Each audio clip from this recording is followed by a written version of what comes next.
Yes, hi everyone. Hi Tina. It is Extra AF Comedy Pride Edition. It's the only thing worth watching this month, really. This is it. You're in the right place. We're here, and I'm so excited to have you all here. Oh, I'm hearing myself echo. What's happening? Oh, I'm hearing myself echo. What's happening? I have no idea. That's so weird. Okay, I think we're good. I have no idea. No, we're not good. That is super weird. Are you hearing that too? Is everybody hearing this echo? Yes. I think it stopped. I think it stopped.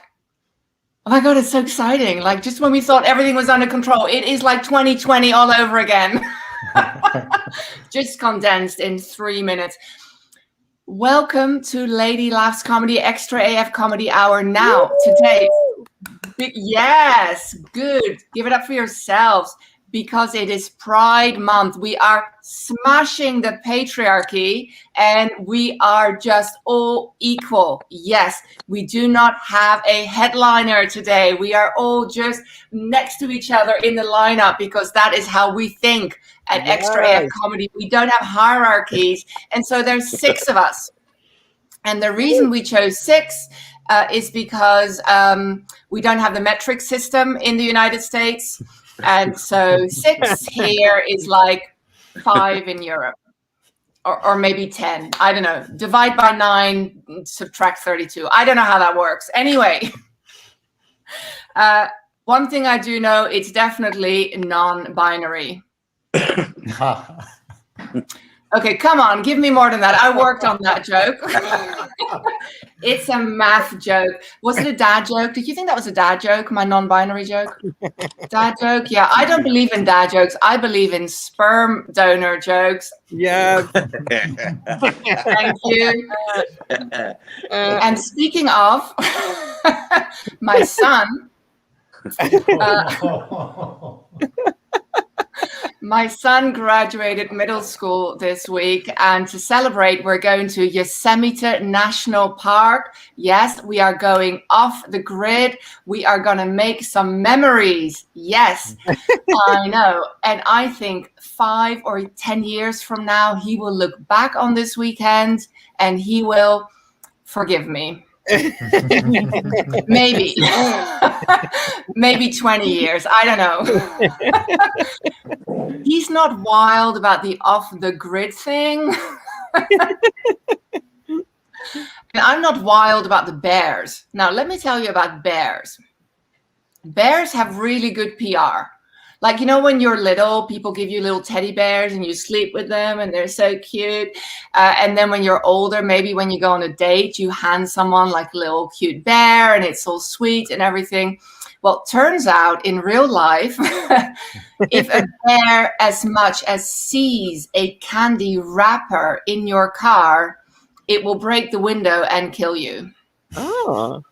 It says it on the Yosemite website. And I just imagine what that's like for that bear. Like they've just murdered you and now all they have is a piece of paper that says Hershey's. But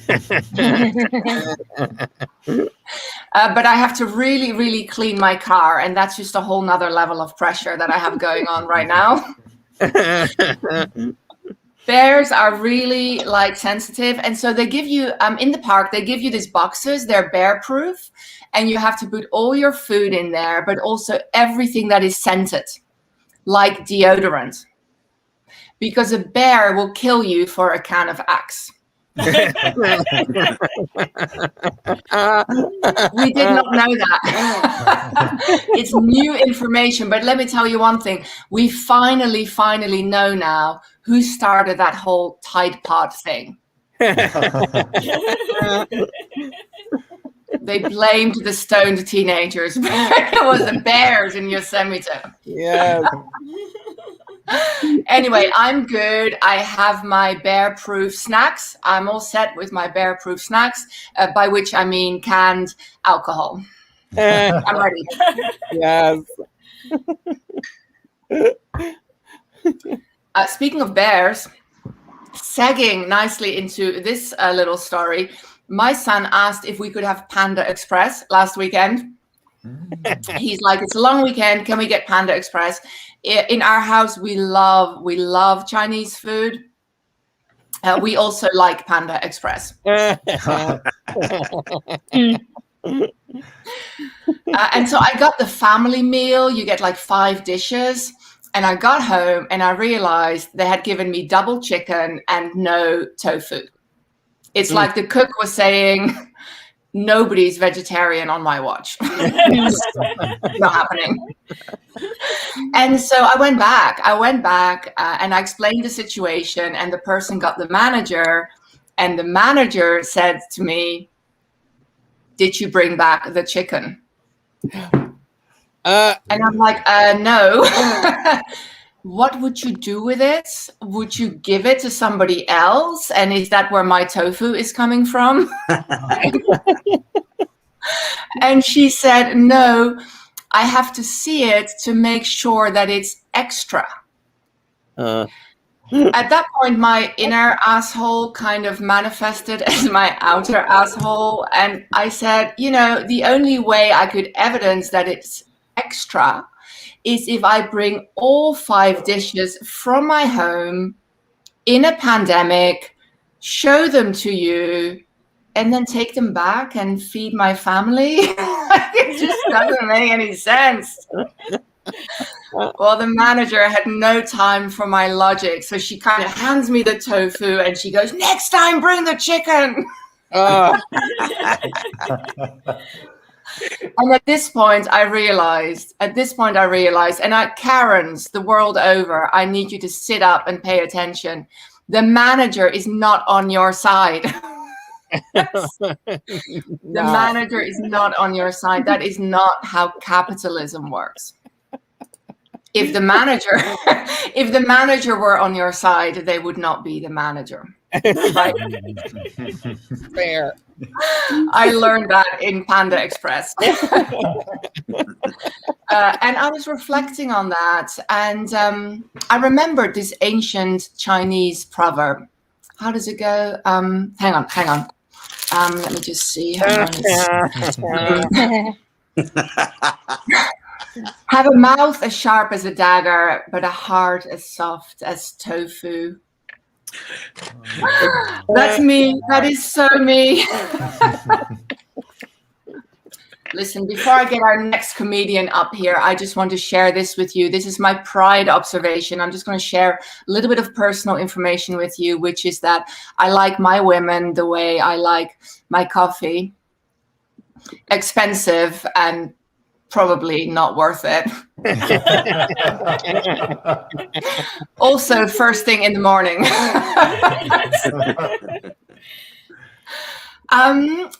The next comedian that's coming up is the host of Tonight with Tarek at, okay, I love, this is the gayest thing you'll ever hear. Okay, people, listen to this. It's the Villain Theater in Miami. I mean, that's,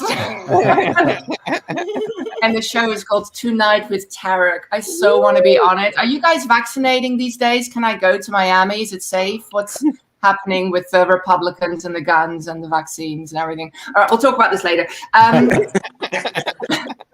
Tonight with Tarek is streaming on YouTube. And I wrote a little poem for our next comedian. I did. It goes like this. From the river to the sea, he is awesome and funny. Hashtag Free Palestine. Give it up for Tarek Turjuman. What's up, everyone? What's up, Lolita? Thanks for having me, guys, on your Pride show. I'm coming to you from the Villain Theater in Little Haiti. Oh my God. In Miami, you know. Lolita, you had a lot to say about bears. And as a bear, I don't think we're that sensitive, okay? I didn't appreciate. Maybe we eat a little too much. You know? I don't know. I'm a little Stay away triggered. from my Okay, I'm a little triggered. I can't hear a rapper either. I can't. I want it. I want it. I am a bear. I am a Palestinian Guatemalan homosexual. So everyone loves me. Even my mother, especially her. Yeah. No, it's great to be a Palestinian, at least for the last week, because like people are laughing at my jokes. It's great. It's great. They're allowed to laugh now. It probably won't last long. So I'm gonna milk it all weekend, all right? So get ready for Palestine stuff. But before we talk about Palestine, I mean, you mentioned Florida. We are kind of 50-50 here, like between anti-vaxxers and people who love vaccines. You know, like the gays, the queers, we're super pro-vaccines, right? Yes. Right? Like all of them, right? COVID, Botox, yes, you know, dick, yes. Multiple doses a day recommended. So, you know, we're hoping to counteract all the anti-vaxxers. But it's not easy. It's not easy because, you know, South Florida, we're super gay, right? There's even a city called Wilton Manors. Have you guys heard of that place? Yes. It's like 99% gay, you know? Woo. Like the guy running for mayor was like a porn star. Yes. Like it's happened many times. And well, I've done shows there, right? And I got in trouble, y'all, because I did a Jesus joke, and basically I insinuate Jesus might have been at least bisexual, you know? And the gay owner of a gay bar came up to me and said, "I'm offended that you call Jesus gay." And I was like, "Oh my God," right? And he's like, "That's not right. It's against my religion." And I'm like, "Okay, I get it, but within your religion, I feel like if I'm going to fucking hell, I have like general admission passes. You have VIP. You have a dick bar. You know what I mean? Like, isn't that a little, right? Isn't that a little higher up than telling a dick joke? I would. Yeah. I mean, Yes. right? Yes. Yes. Especially if Jesus is gay, I'm sure he would think a dick bar was a lot worse. Yeah. And the joke was stupid. Do you want to hear the joke? Yes. Yes. Of course you do. Of course you do. Well, the joke basically goes, you guys, everyone thinks that, like, you know, Jesus hates the gays and all the things bad happened because of the gays. I mean, because in Florida they were blaming COVID on the gays, right? Which is ridiculous. Which is ridiculous because we're on prep anyways. We can't get anything. What you talking about, girl? So, you know, that was stupid. And like, why would Jesus hate the gays? Like, come on, let's talk about Jesus for a minute, right? Carpentry. Carpentry, really? Furnishings, Jesus? Right? Walking around with 12 guys that look like you with similar names? What? John, Peter, what kind of gay? Last Supper, no women, right? It's like grad brunch selfie. Like squad goals, you know? Where's Judas? She's outside smoking. She needs to pay her bill. That shit. But I love her, you know? Fucking yeah. Even the whole crucifixion. What kind of kinky shit? No, I didn't say that at the bar. I didn't say that. No, but think about it. That shit was kinky, you know? Like, have you had enough? Hell no, you know? That might have been a lot, But whatever. He's a fictional character anyways. And, and if he did exist, you know, it's not like you think he was. He's a Palestinian Jew, which people don't want to hear anyways either. So Ooh, I love that. yeah. So I've stopped talking about Jesus, as you can see. To lead to anything good. Yeah. So anyways, I am a Palestinian. My parents, my father's a Palestinian refugee. I was born and raised by him. I was traumatized by him. Because he was traumatized, right? He was literally like, you know, displaced from his home 3 times before he lived in a refugee camp. And he came to Central America and he became a self-made businessman. And he's kind of like, you know, this incredible success story. And I am a little different, you know? And so my relationship with my father was super complicated, you know? But he was really sweet, you know?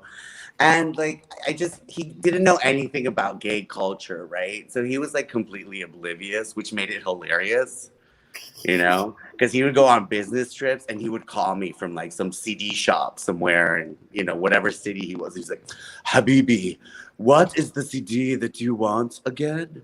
And I'd be like, yeah, Erotica by Madonna, you know? And then you would hear this Arab man like, sir, do you have Erotica by Madonna? Like, you know? Okay. So I gotta give it to him. He was pretty cool. But you know, I grew up hearing about like, you know, the military occupation of Palestine, and he was always like, oh, you don't understand the checkpoints, no freedom of movement, they control our taxes, they don't give us our money, they don't let us go anywhere without permission. And I was like, wait a minute. The more you tell me about this military occupation, the more I realize I'm under your military occupation. He wouldn't let me. He was super strict, you know? He was super strict. I was called Fat Cinderella in high school because I had to be home by midnight. Okay?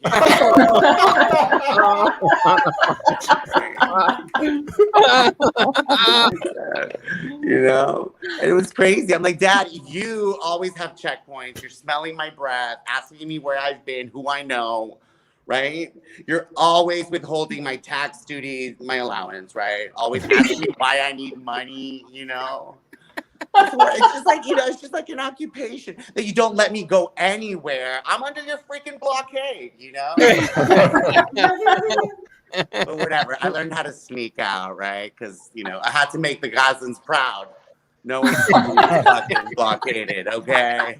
But anyway, do I still have time? Yes. Okay. But anyways, being a Palestinian is weird, especially in South Florida. And they don't like us here at all, you know? So I went on a date not too long ago, and he was a really good-looking guy. He was really nice, or he seemed like he was. And he was Israeli, right? And, well, first of all, he was super hot. So I was like, oh, my God, I'm going to fuck him for the land, you know? Hey, you got to get your reparations somehow. So I go on the date, and of course, he turned out to be quite racist, and he kept telling me, you know, Palestine doesn't exist. No, stop saying Palestine. And he said it to me like after, you know, like 30 years of being Palestinian. I was like, you know what? You're hot, so fuck my entire descendants. You know, and like my entire history. So what I did is I went to the bathroom and I ghosted him, you know. And of course he calls me like crazy. And I'm like, what? And he's like, where did you go? And I was like, well, I don't exist. So yeah. Anyways, guys, that's me. My name is Tarek. Happy Pride. Love you. Come visit us in Billin. We're the queerest theater in Florida. And we'd love to have one of you on our show. Woo! So, now we're all wondering which one. Like now we're all we're gonna be like the bears. If you all come down here, we'll do an extra as fuck comedy stuff. Oh my God, that would be so cool. We're gonna go to Village Theater in Miami. So as I feel that we're all going to hell. Well, not everyone, but Tarek and I. You know what confuses me about Catholics is they're all excited because the current Pope is liberal, right? And one of the reasons that they say he's liberal is because he tolerates gay people, which I always feel is big of him because as a queer person, I can't stand Catholics.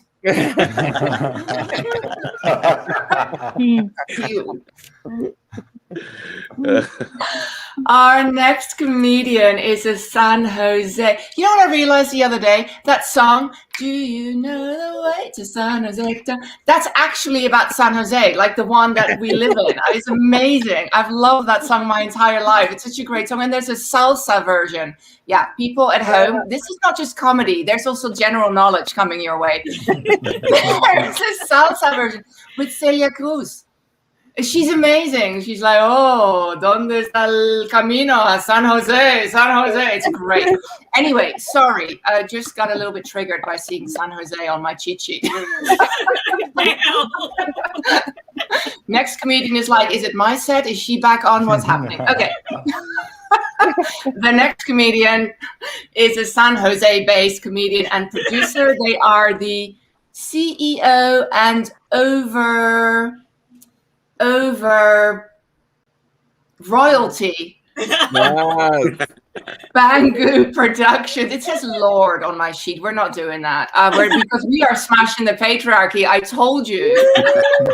They are the CEO and over royalty of Bangu Productions. That's a fantastic comedy production company privileging all people who are marginalized in comedy. And so you should definitely check that out. They have appeared on a KO Comedy, Flappers, Black Lives Matter. Please give it up for my good friend, Cynthia in Public. Yeah, I honestly don't know what I should be more offended by, like being from San Jose or being Catholic. Because like I'm to be honest. Like San Jose does trigger me sometimes, and I'm from there. Like you walk down the streets, and sometimes you see some shit. Like you literally see some shit on the streets, and you're like, oh, wow, yeah. It's just a reminder, you know. Identification isn't complete yet. But I'm happy. This is good. I can still afford to live here. Yeah. My name is Cynthia in Public, or Cynthia Wanji. My Starbucks name is Sophia. Yes. But usually I go by just Cynthia because people tend to butcher and brutalize my last name the way that colonizers have butchered and brutalized my home country of Cameroon. Oh. Cameroon. Yeah, I just love to say that joke, especially about white people, because, I mean, y'all are good, but there's a lot of white people that just kind of like, you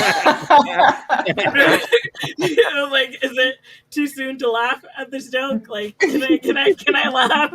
Like, should I pay her? Is that what she wants? I'm like, yes, pay me. Please pay me money. But I am so happy that it is Pride Month. Honestly, it's just, this is like second Black History Month. It is.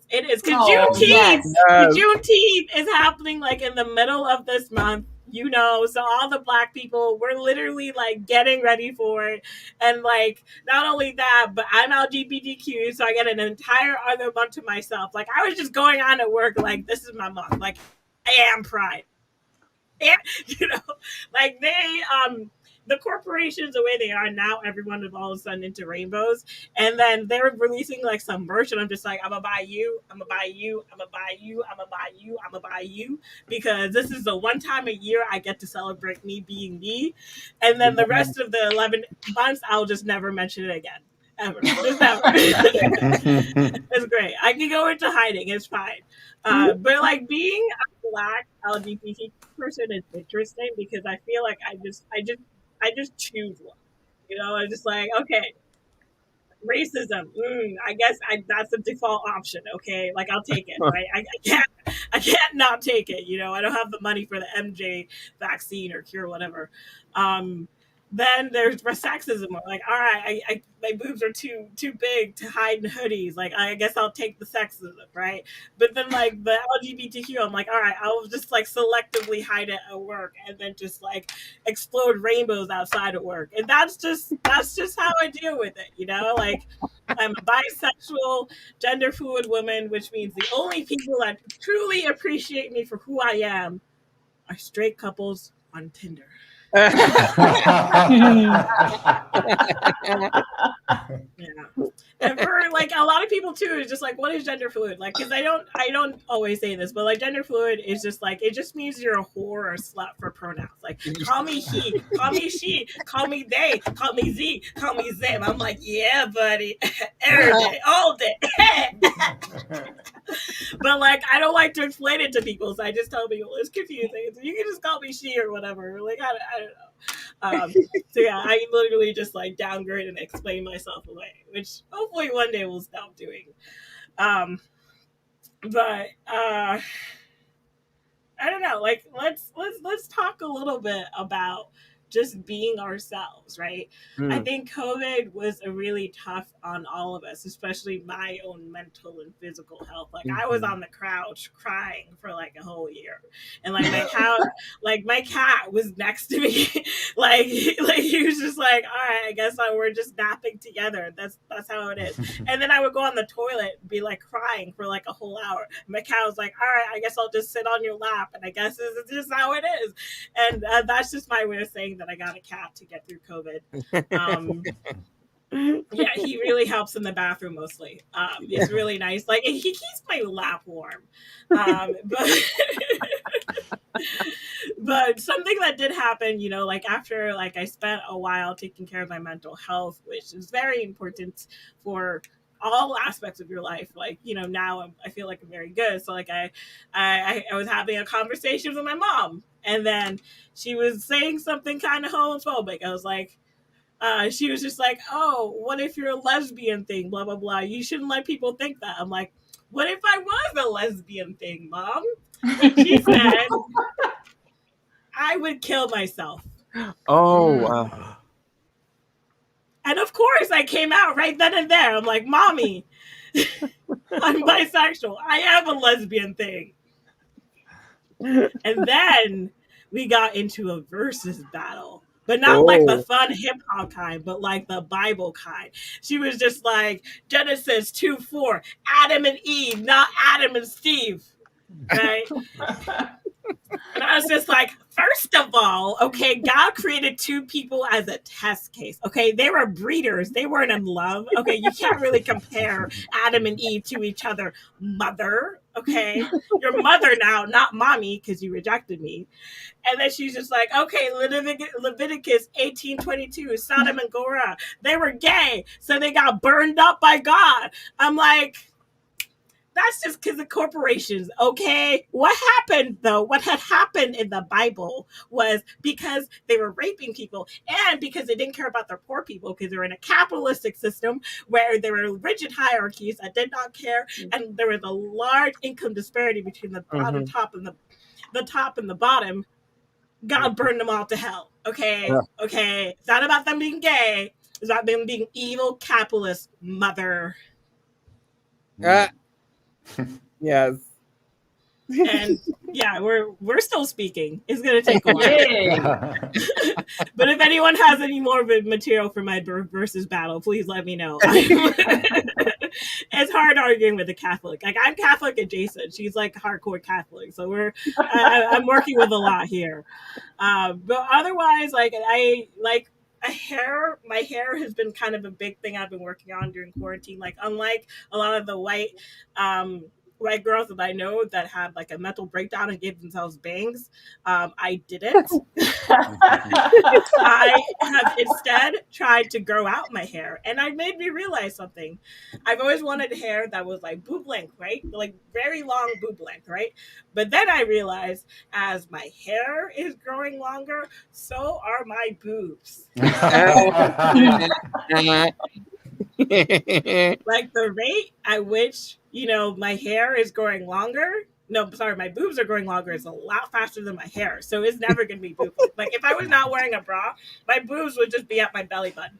Like without a bra, my boobs are just like two soggy tube socks, and that's just how they roll, right? And I just like one day I just hope they get long enough, like to my knees or something, that I could like fling them over my shoulder, and then just like tie a belt around my waist and just go for a jog without having to put on like 3 different sports bras. You know, like, I think that would be the dream. Yeah. Yes. Sorry. Yeah. I'm kidding. I don't go jogging. I will not do that. But like, I mean, they're not like a huge Macy's Thanksgiving Day parade full of huge, but they're big enough that like I gotta, go to the internet or go to the maternity section at Target or go to Home Depot to get my own bra that actually fits these saggy ass boobs. Like these boobs, they're like oversized. Like I go to Home Depot and they're like, no. Like go to the back where we have the huge support brackets and we'll like cut it down to size and make like a support beam for your boobs. I'm like, just like, yes. Thank you, Sam. You always got me. And then when I get out of the shower, I gotta lift each boob up individually to wash off like the food crumb and the boob sweat, like in and out, and then you get out of the shower, like Dina is just like, yup. You get out of the shower and you put like a towel on underneath the boob just to make sure the mold and the mildew doesn't set in. Yeah. Totally. But I just want to say to all my small titty gals and guys and non-binaries out there, it's all good. You don't need big tits. Like the only thing this gives you is like, okay, yeah, well you get like every once in a while someone will stare way too long and then you get uncomfortable. Yeah. And then, but like you also, that also means you have layaway payments on your bras, like all of them. They're like $120 for like 1 cup. Okay. Yes. And then you have back pain. Like you're not missing out on anything. Like on anything. Trust me. Like enjoy the like no titty life. Like that would be fine for me. I'll take that life too. Like all titties are beautiful, even the no titties. That is my message for today. Happy Pride Month, everyone. Please consider shopping at local queer stores for Pride Month, and honestly, just every year, like or all the time. Consider shopping at local queer-owned businesses, small businesses, BIPOC-owned businesses, and just support the community. And that's it. Bye. Yay! Cynthia in public because we're going to butcher her name again. I know. You know what? June is kind of like shopping. You know how people have Black Friday, whenever that is? When is that? That's the day after Thanksgiving, right? I'm not familiar with these American customs, but my American peeps, nod your head. It's whatever that day is that people kill each other for bargains. June is like that for me. I'm like, fuck capitalism, sustainable living. And oh, is that a rainbow? I need that shirt. That's how I ended up with this. Like I had to look on YouTube how to tie this, but I think I've done all right. Thank you. So I'll tell you a little story about coming out. My coming out story is a little bit less dramatic, I shall say, than yours, Cynthia, but thank you for sharing it with us. So my father's wife passed away today. This is a true story, and it's of course very sad, but I'm not trying to down the mood. She had been ill for a while, so it wasn't a shock, but bless her soul. But she was the person I came out to, so I just wanted to tell you that today, because I was already an adult, and I rang home and she answered the phone and I said, I have something to tell you. I'm in love with a woman. And I was a little bit like, and she held the phone from her ear. I mean, I imagine, but that's what it sounded like. Turned around to my father and said, I told you, you owe me 20 euros. And that was that. 20. I mean, I really was like, really? Not 1,000? Like, that's all you put on me was 20 euros? So, yeah. Anyway, that's... May her soul rest in peace. Our next comic is basically ready for bed because she is in the Eastern time zone. She is a Boston-based comedian. We're so thrilled that she was able to stay for the Extra AF Comedy Hour. I'm so honored to be on a show with you because she was a semi-finalist in the 2020 Boston Comedy Festival. Can't wait to see what you've got for us this evening. Please give it up for Rachel Dunbar. Woo! Hi. Oh, happy Black History Month, everybody. That's right. You heard me. I know it's not February, but guess what? I don't need some calendar, okay, to tell me when Black History Month is over. Mm-hmm. Especially not the white man's calendar. Right? It's got Black History Month, the shortest month of the year. Oh. So anyway, in honor of Black History Month, I thought I'd share a few things with y'all. Oh, that's your audio. There we go. You're back. Now you're out. Good move. Oh, the joy of internet. Never. It's the gift that goes on giving. We can't hear you, Rachel. I don't know what's happening.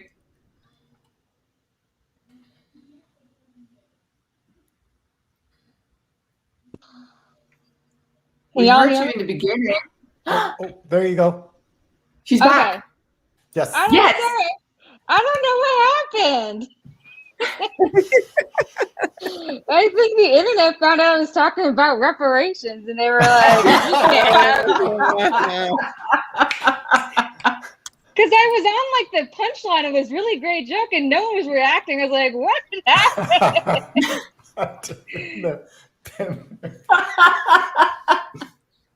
So anyways, in honor of Black History Month, I thought I'd share a few things with y'all.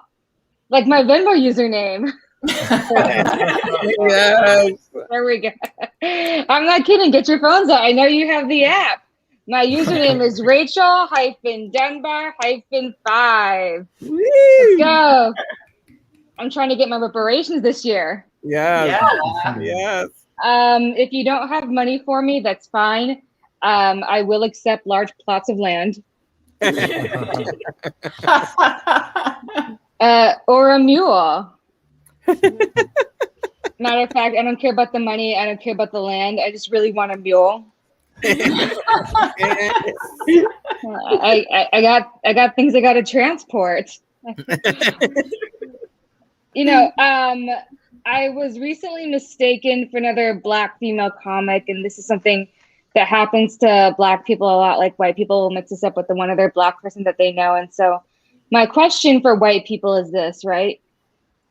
How do you keep on mixing up your Black coworkers, but you like have enough space in your brain for like all of the dog breeds? Like, how does that work? My favorite time of year, my favorite holiday is Martin Luther King Day. Because that's the time of year where white moderates will post quotes from Dr. King that are like out of context and don't acknowledge like systemic racism or the Black community today. And, they're like, judge not by the color of their skin, but by the content of their character. I have no Black friends. Or like, I'm not racist. I know how to copy and paste. And then I get to tell them that MLK would have hated them. Also, Martin Luther King, total nerd, by the way. He was a huge Star Trek fan. No. So Yes. yeah. So if any of you want to like authentically quote the Reverend Doctor, you can just be like, "Star Trek rocks." Doctor. Or what was it that he said in his famous March on Washington? I had a dream that my 4 little children will live long and prosper. Free at last, free at last. Thank God Almighty, we are free at last. It's a direct quote.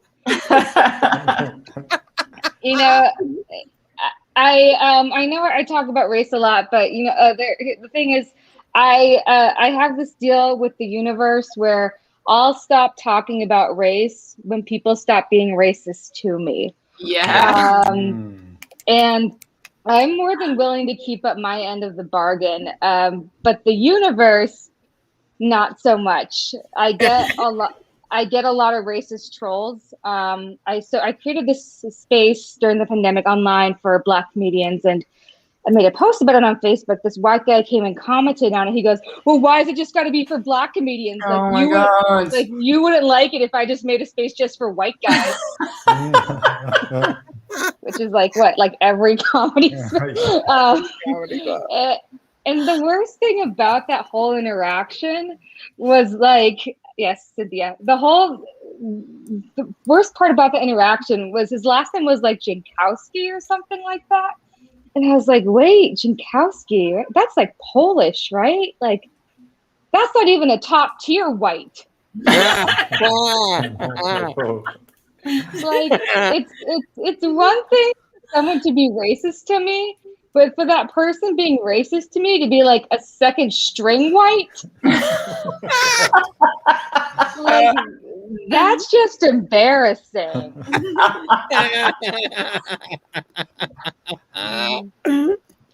Jankowski, at least give me like a Waterbury or Montgomery or something. Somebody with actual skin in the game. I don't know. So I am an out and proud pansexual woman. For those of you who don't know what that means, it basically means it's like being bisexual but more specialer. It basically means I'm attracted to people all across the gender spectrum. It's very rewarding to be attracted to all of the people and have none of them like you back.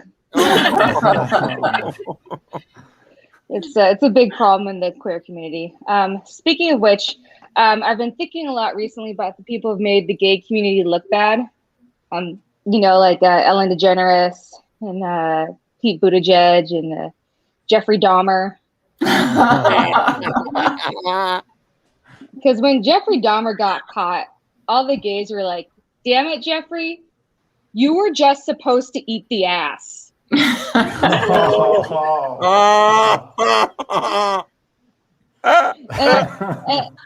I know what some of you are thinking. You had no idea Jeffrey Dahmer was gay. That's okay. The police investigating his crimes had no idea either. When they found out that Dahmer was picking up his victims from gay bars, they were like, "Well, he just likes to go there for the music." You just can't get enough Donna Summers. The police were so convinced of Jeffrey Dahmer's innocence that when one of his victims tried to escape, the police brought that guy back to Jeffrey Dahmer's house. And to the police, like, I get that you're so bad at your job, you have no idea that something murdery is happening. But you see this like half-naked, drugged-out kid with this older man. Like, you have to at least know that something gay is going on, right? This is absolutely true. So the police officer that dropped Jeffrey Dahmer's victim back off to him got promoted to be the president of the Milwaukee Police Union. So just imagine the collective bargaining agreement that guy pushed for. Like, okay, we want paid overtime. We want 5 vacation days a year. And every once in a while, we get to return a victim back to a serial killer. I don't know if this has ever happened to you where you're just hanging out with your mom and she turns to you and she goes, "Hey, by the way, you're autistic. We just never told you." No, just me. No. I don't know if any of you know what it's like to find out that you're autistic at the age of 27. But I was like, this adds up because I love counting.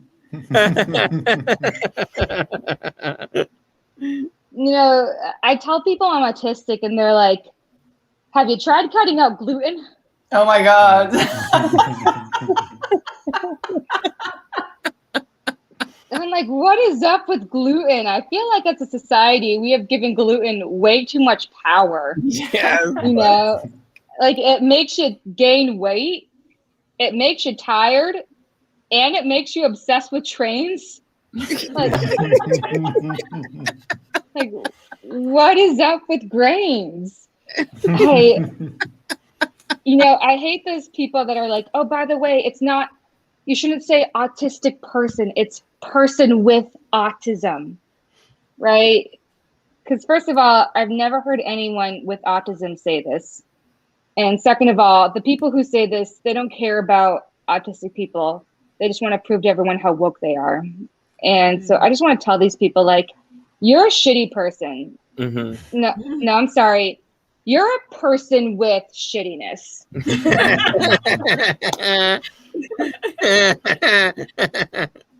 You're just high functioning on the shit spectrum.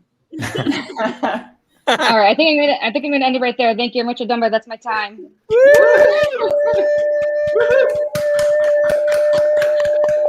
Rachel, thank you so much. I'm so glad you brought up Milwaukee, Wisconsin, because we are, of course, everywhere because that is the joy of the pandemic. But Extra AF Comedy is actually run out of Madison, Wisconsin. So, and that's how I know Adina, my comedy mom.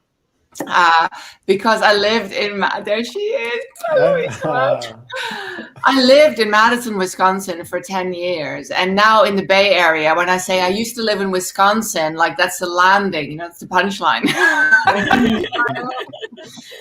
But Madison is different, right? Madison, Wisconsin is like a little nice island in a sea of awful. Living in Madison is like living in a Whole Foods. You're surrounded by white people who think buying organic is gonna make up for slavery. Is the truth? Too soon? Oh my God, I'm taking Cynthia's joke here. Too soon? Okay, I guess we need many, many, many more Black History Months for this joke to become okay. All right, never mind. Moving on. Speaking from places where they have a lot of Whole Foods, our next comedian is from there, but now she's somewhere else. She's a recent transplant from Seattle. She has performed at Flappers, at the Comedy Store, and all over Los Angeles, where I gather she is living now. Yes, wonderful. Please give it up for our non-headliner, because we are smashing the patriarchy tonight, Erin Moore. Woo! Thank you so much. So happy to be here. I am Erin Moore. I'm a trans woman. I have to. Thank you very much. I have to say that the start of the set, because a lot of people, they take a look at me, then they hear my deep, sultry voice, and they think, my God, how many packs does she smoke a day?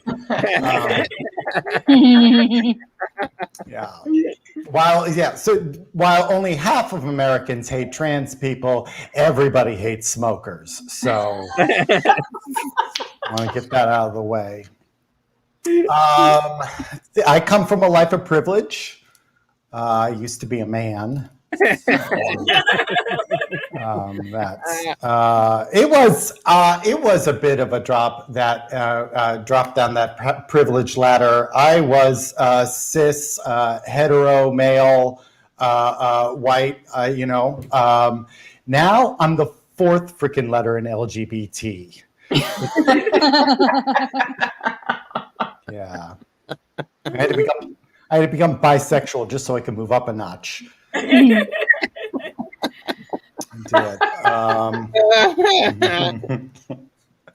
Actually, I'm pansexual as well. I am pansexual, which means I'm better than bisexual people. It's good. Good to be that. I like to start off now. I know we've got a bunch of LGBT folk here, but I'm reaching out to the people out there in the internets about the pronouns thing. A lot of cis people, they have a lot of anxiety about the pronouns thing. So I kind of like to address it right off the top. So if you are talking to a trans person, non-binary, I understand the anxiety. I understand the fear that you're going to screw up. Just don't worry about that, because you are going to screw up the pronouns. It's going to happen. I do it. I've done it. I've done my own. I screwed up my own pronouns. Nothing more humbling than having somebody else point out that you screwed up your own pronouns. But if you do mess up the pronouns, all you need to do is say sorry and correct yourself. You don't have to go on and talk about, oh my God, I love trans people. Oh God, I've seen all 4 seasons of Transparent. Because no one has seen all 4 seasons of Transparent. No one. I've had people mess up my pronouns. It's happened. Immediately after I hear it, I forget it. I honestly, I swear to God, I forget it as soon as it happens. Which is why I keep a little notebook with me, so I can write down when they did it and who did it. Because you never know when you're going to need a little leverage on somebody every now and again. So I get a lot of questions about the whole transiness thing from a lot of folks out there. A lot of people want to know, have I felt like I was always transgender? Have I always known I was trans? And the answer is yes, but it's like a little bit more complicated than that. Sorry, I just saw a comment from Tina, the voice at home, seeing this. Anyway, no, Dina, yes, you're technically right, but I try to paint a little picture of it. The second most frequent question I get, have you always been trans? First one being, do you have a dick?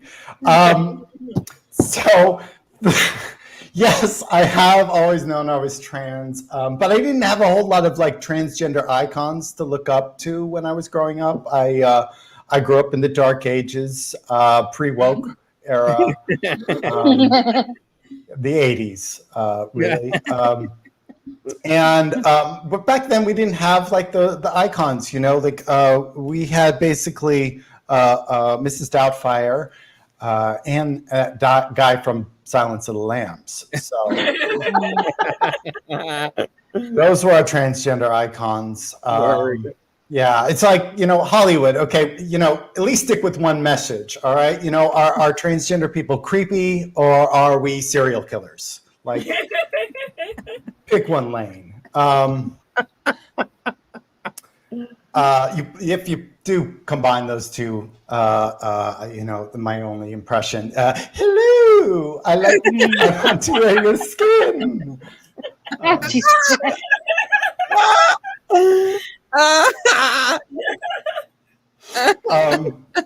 So I'm actually January, not January. This is June.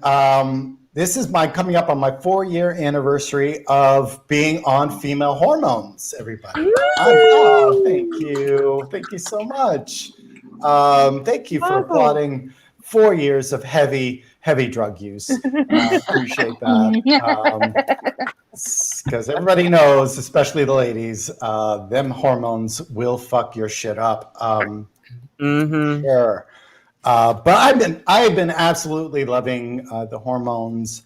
It's been amazing. Hormones took an ugly troll of a boy and transformed him into the goddess that you see before you today. Hello, internet. Yes. Hi. Thank you. Actually, I'm just kidding. I used to be hot as a boy as well. I did. It's kind of like the ugly duckling story, only like if the duckling was like hot the entire time.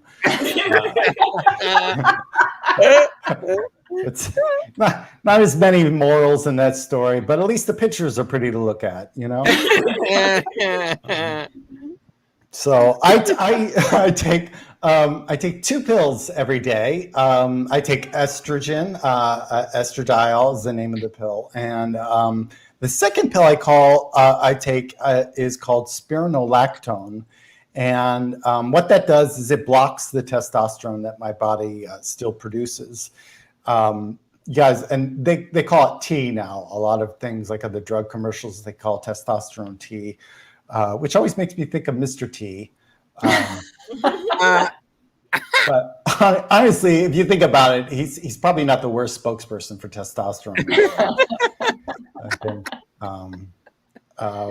All I know though is you have to block the T if you want to get the TTs. Yes.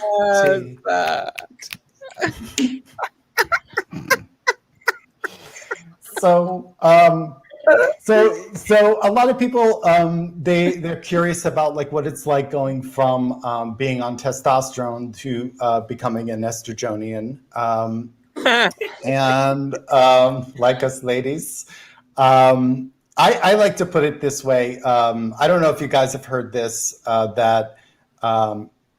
don't know if you guys heard this, but that they say on average, men experience a sexual thought every 5 minutes, and us ladies, we don't really generally have that. So to put it another way, women's brains are like Spotify Premium, and men's brains are like this free version. Yeah. I'm not saying I don't mean to pick on the men. I really don't. I mean, I don't think they suck. Would they suck less if we remove their testicles? Maybe. I don't know. I really don't know. I'm just kidding. I still have mine, so I decided to hang on to them. It's a match set. So it looks, they say in threes, art isn't, like that's, but I just started dating men shortly after I transitioned.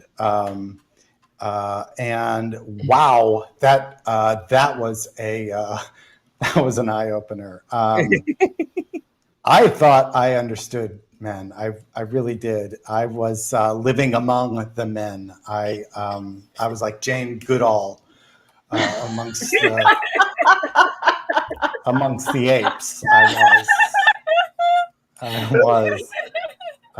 And before anybody out there on the internet is typing in the comments right now on YouTube and etc., I know Jane Goodall, she lived amongst the chimps. I lived amongst the apes. I did. So, you try to mansplain, I'll just transplain back. Yes. See, I also get, people want to talk to me about the bathroom issue. I know that senators have moved on to other ways of torturing trans people, but people still want to know about the whole the bathroom issue thing. And obviously, I think people should be able to use whatever bathroom, they identify with. But there's people out there like, oh God, we got to protect the children, we got to protect the kids, and we all know it's not about the kids, really. I mean, they still let members of clergy into public restrooms. By the way, I use the ladies' room, and you know what? Nobody's asking this, but I'll tell you, I take care of my business standing up. It's not easy to poop standing up. I'm not really sure why I do that, but I'm just going to leave you guys with that picture in your minds. Thank you so much for having me on. Happy Pride, everybody. Thank you so much, Erin Moore. And all evening, I've been meaning to say, people at home, okay, we have saved you. Okay, listen what we've saved you. We've saved you to buy a ticket to the show. That's going to be like, say, $10. And then we've saved you 2 hours of your time looking for somewhere to park. So let's do this minimum wage California style. So that's $30. And then parking, $10 an hour. Is somebody keeping score? Because I'm completely lost. But basically, we've saved you like $100. Okay. So please just Venmo us like $1 or $2. We are not proud. We do comedy on the internet. Okay. So we're happy. You know what? When somebody Venmos me $2, I feel like I exist. Does anybody else? Yeah, $2, maybe $5. Erin's like, okay, give me 10. Okay, fine, whatever. But if you feel like you're having a little bit of a Sophie's choice, like, oh, I like all of them, but I don't know, like, I don't want to give to the white girl. So you can actually go to Lady Laughs Comedy Venmo. Yes, nicely done, Dina. And then Dina will take her tracking device. And she will open the app and she will divvy it up and then she will give it to us. You wouldn't be able to get this in a vaccine. I don't understand people that say they put a tracking device. How would you get this in I don't get it. It makes no sense to me at all. But I love my tracking device. I spend all my time with it. We have, ExtraAFComedy Online is going to continue the first Thursday of every month. But if you happen to live in that big Whole Foods in the sky, namely Madison, Wisconsin, you can come to the live ExtraAFComedy, and that's happening every third Thursday of the month. And somehow, miraculously, I'm going to teleport, whatever that's called. And I'm going to be there on the 17th of June. So that's happening. Yes. Madison, Wisconsin. It's one of the great things you can do when you get the vaccine. Okay, people? God. Yeah. You can go to the Midwest. Okay, I feel I'm not selling this, but okay. You can also come to California or Miami, Florida, and work with Tarek in the Miami, Villain Theater. Let's have all the comedians fly by our little screen here. Yes, here they all are. Thank you so much. Let's have all the Venmos come up as well. Can we do that, Dina? Yes, Dina's so smart. She's all techie. That's me. Never mind. Yes, Cynthia in public. Woo! Tarek, a hyphen Turjuman. Yes, he had to leave. Erin is more. Oh, I love that. Erin is more. Very nice use of the hyphens and more hyphens. Rachel hyphen Dunbar hyphen 5. Thank you for being here. If you are in Madison, Wisconsin, and you would like to learn stand-up comedy, because girls, back me up on this, it's not as easy as it looks. Right? To be funny. We take classes. Okay, you stop waving now, Cynthia. Go to ladylaughscomedy.com and find out everything you can about taking stand-up classes with the high priestess of Lady Laughs Comedy, Dina Nina Martinez. We'll see you again next month. Thank you for being here. Woo! I'm getting there. Sorry. Yeah, do it. We need the out.